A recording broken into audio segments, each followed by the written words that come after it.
আসসালামু আলাইকুম ওয়া রাহমাতুল্লাহি ওয়া বারাকাতুহু। আমাদের খেলাফত আমাদের চাহিদা, আল্লাহ এটাই চায়। আল্লাহর জমিনে আল্লাহর খেলাফত কায়েম করবে কারা বলেন? দিনের কর্মীরা না বদ-দিনের কর্মীরা? আমরা যারা আসছি আমাদের দিনের চাহিদা এটাই, আমরা খেলাফত চাই। আর খেলাফত যদি প্রতিষ্ঠিত করতে হয় আমাদের টার্গেট, আমরা অনুসরণ করব কাদেরকে? সাহাবায়ে কিরাম। সাহাবায়ে কিরাম সারা দুনিয়াতে খেলাফত কায়েম করে দিয়ে তারা দুনিয়াতে নমুনা বলে গেছেন। এক একজন সাহাবাকে নমুনা বলা হয়েছে। হুজুর সাল্লাল্লাহু আলাইহি ওয়াসাল্লাম বলেন, আমার সাহাবারা হচ্ছে যারা আমার সাহাবারা হচ্ছে নমুনা, যারা আমার সাহাবাকে অনুসরণ করবে তারা হেদায়েতের রাস্তা পেয়ে যাবে। তো আল্লাহ বলে আমাদেরকে সাহাবাদেরকে অনুসরণ করার কথা বলছে। আর সাহাবায়ে কিরাম জমিনের বুকে খেলাফত কায়েম করছে। খেলাফত কায়েম করতে যে সাহাবায়ে কিরামকে যে পরিমাণ কষ্ট করতে হয়েছে, ওই পরিমাণ কষ্ট মুজাহাদা যদি আমরা না করি, কি বলেন এই জমিনে আমরা খেলাফত কায়েম করতে পারবো? সাহাবায়ে কিরাম তাদের জীবন দিয়েছে, তাদের জীবনকে তারা পরোয়া করে নাই। তারা এই জীবনকে আল্লাহর মনে করছে, যার কারণে তারা এই জীবনকে দিতে কোনো পরোয়া করে নাই।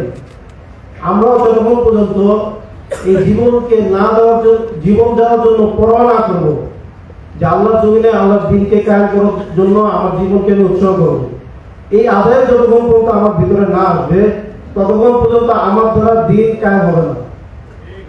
সাহাবায়ে কিরাম একটা ঘটনা বলি, বশির রাদিয়াল্লাহু আনহু এক সাহাবী, ওনার বাবা নিয়ত করছে উনি আল্লাহর রাস্তায় যাবেন, জিহাদের ময়দানে যাবেন, দ্বীন প্রতিষ্ঠা করার জন্য বের হবেন।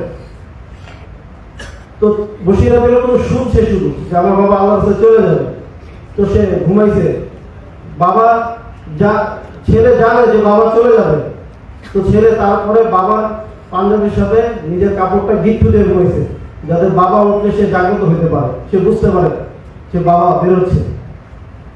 আর বাবাও আলহামদুলিল্লাহ এই পরিমাণ মুজাহিদ, এই পরিমাণ ফিকির দ্বীন প্রতিষ্ঠা করার জন্য যে আমাকে যেতেই হবে। তো ছেলে তো ঘুমাইছে, তো বাবা চিন্তা করছে আমি যদি উঠি তো ছেলে উঠবে, তো চাকু দিয়ে তার কাপড়টাকে কাটছে, কাইটা সে বের হয়ে গেছে। ছেলে ঘুম থেকে উঠে দেখে যে বাবা চাকু দিয়ে কাইটা, মানে আমি যদি আলাপ না পাই কাইটা, উনি বের হয়ে গেছে।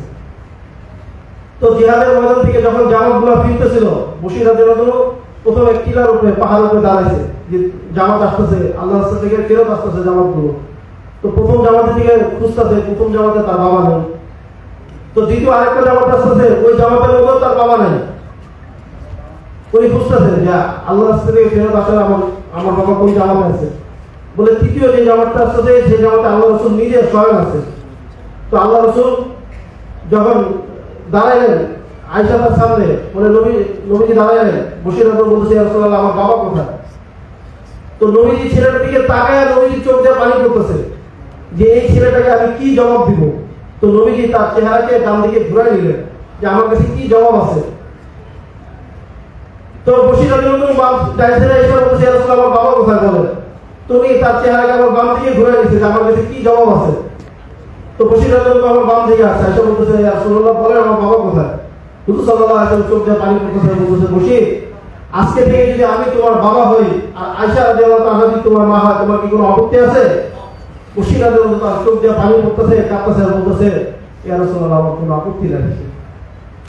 ওই ছোট্ট ছেলে বুঝে গেছে যে তার বাবা আল্লাহর দ্বীনকে কায়েম করার জন্য, খেলাফতকে প্রতিষ্ঠা করার জন্য তার বাবা জীবন দিয়ে দিয়েছেন।